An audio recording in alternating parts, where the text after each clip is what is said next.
everyone, this is Lauren Mack with Hacking the Rat Race, and today we're going to talk about how to retire early from real estate investing.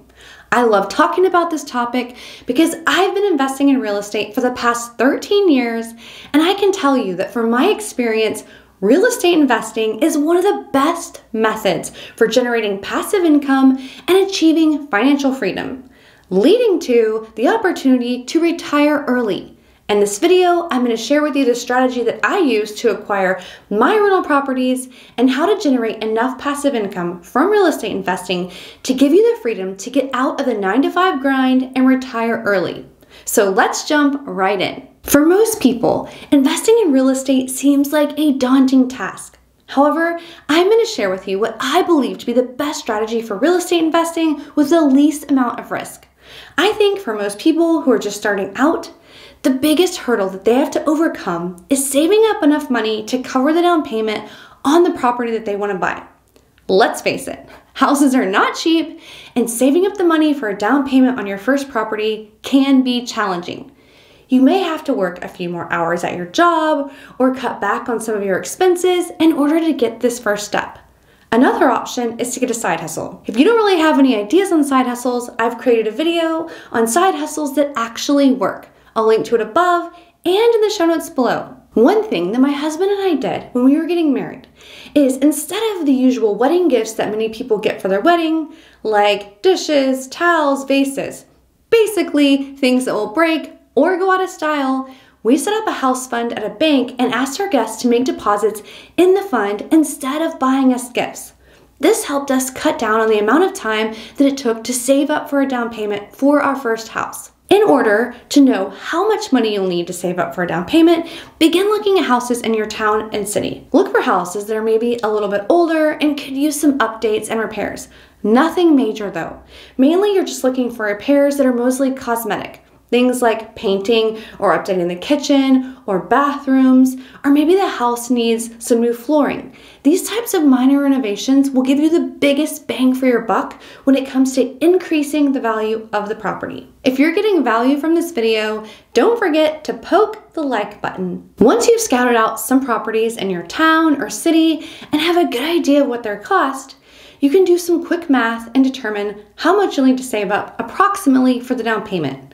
A good number to aim for is around 10 to 20%. Remember, not only do you need to save money for the down payment, but you also need to have some money saved to cover the cost of renovations. The reason you want to buy a house that you're going to live in from 12 to 24 months is that it is your primary residence. And when it's your primary residence, the initial down payment will be lower, and if you're a first-time home buyer, it can be even lower. For example, you can get an FHA loan with 3.5% down, or even a conventional loan, you need around 3%.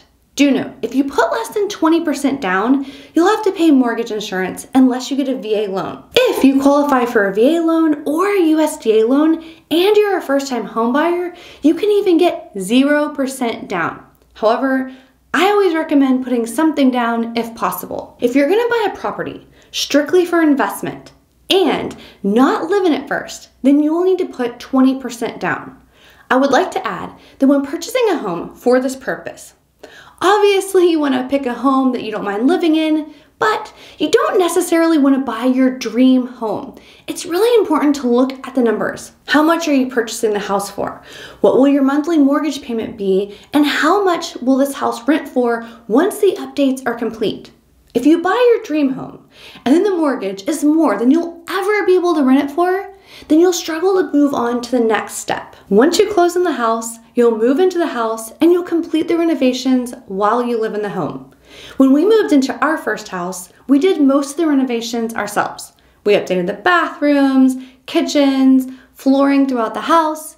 We saved a lot of money doing the updates ourselves. We even acquired the wood flooring at a steep discount from a vendor that was going out of business. You would be surprised at what you can learn by watching YouTube videos and going to workshops at Home Depot. You might be thinking, Lauren, there is no way I can do home renovations. I have absolutely no skills. Or maybe you just don't have the time. Make sure that you find a good contractor with an excellent reputation that you trust and let them do the renovations. The point is to do the type of renovations that will add value and increase the property's value. While you're living in this home, begin saving for another down payment for your next house. A couple of options that people choose are either doing a cash out refinance or a home equity line of credit. Basically, both of these options, once your house is appreciated or you've made enough renovations to significantly improve the value of your property, you can either refinance the house for a higher mortgage and take the equity out in cash, or get a home equity line of credit and borrow against that equity to buy the next house. To be honest, I've never used either of these methods because you're just using more debt to create more debt. However, I know people who have built empires on this method, so I have no way knocking it, but personally, I prefer to pay for the down payments out of pocket, especially as your passive income starts increasing over time, because it just limits the overall debt you have. As a side note, I often hear about investors buying a duplex or a triplex and living in one side and renting out the other units. This is an excellent strategy, and the rental income from the other units might cover most, if not all, of your mortgage. If you can find a property like this, then I would encourage you to go for it. However, in my own personal experience, I have found these properties are very difficult to come by, at least in my city. I think that many investors see the value in this method for real estate investing, so there's a lot of competition for these types of properties. This is why we have stuck to investing in single-family homes. So, once you've saved up enough money for a down payment on your next house, buy it, move into it, rent out the first house, and repeat. You should now be earning a nice rental income on your first home. Save all this rental income. This is very important because there will be repairs needed from time to time on your rental property, and you'll also be using this rental income to fund your next rental property. The idea is to keep repeating this process over and over until you have enough passive income from your rental properties in order to retire. I know I've mentioned this in other videos, but the best thing about real estate investing is leverage, the mortgage. For example, if you put $20,000 down on a $250,000 house and it appreciates 10%, you made $25,000. If you invest $20,000 and it increases 10%, you've made $2,000. This, coupled with many of the yearly tax savings, is why I've always been a huge advocate of real estate investing.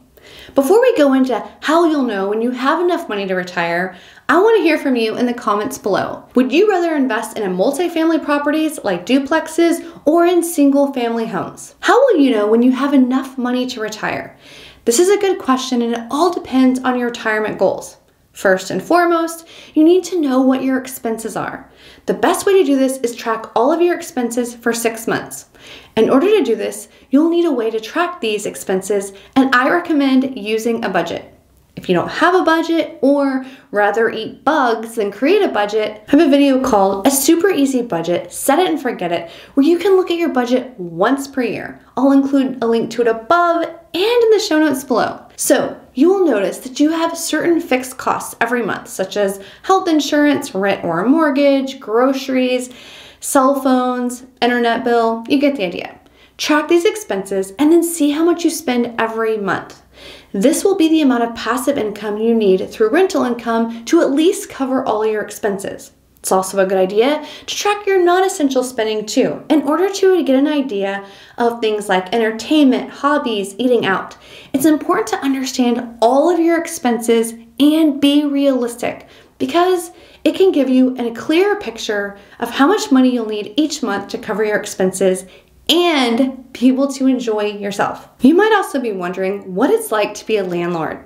Before I got into real estate investing, I used to hear stories about nightmare tenants, about how they were very difficult to deal with, they would destroy your property, etc. We've had many tenants over the years, and some have been better than others, but thankfully we've never had one that completely destroyed our property. I've managed my own properties. I've also used property management companies to manage my properties for me. The best advice I can give is to screen your tenants carefully and have an excellent contract that is specific and thorough. Obviously, when you manage your own properties, you'll be called on for any time there is a repair or maintenance that's needed for the property. But the benefit of managing your own property is that you don't have to pay a property management company the fees that they charge for finding tenants and the monthly management fees. However, if living in another city or state, or maybe you just don't want to deal with the trouble of having to line up maintenance work to do the maintenance work yourself, then hiring a property manager to manage your property may be the best way to go. We've had some good luck with our property managers. They communicate with us regularly and even do an inspection of the property every 3 months and send us a video. Another tip here that has also made real estate investing less stressful is to have adequate reserves or emergency fund. I think most of the stress from real estate investing comes when people try to rent properties on a shoestring. So if the tenants were to make a late payment or if something were to break, then that can cause a lot of undue stress. However, if you have adequate funds, then it isn't stressful, it's just a blip on the radar. One of the best things about real estate investing is that over time, housing prices tend to increase, and because of this, owning properties can lead to enormous wealth over time. Overall, appreciation on your property can give you the opportunity to sell for an enormous profit and retire on the profits instead of the cash flow. However, if you hold your properties and then pay them off, you can have incredible cash flow, providing you a nice source of passive income and financial independence. Now, if you need some saving hacks so you can save up your down payment even faster, then check out this video right here.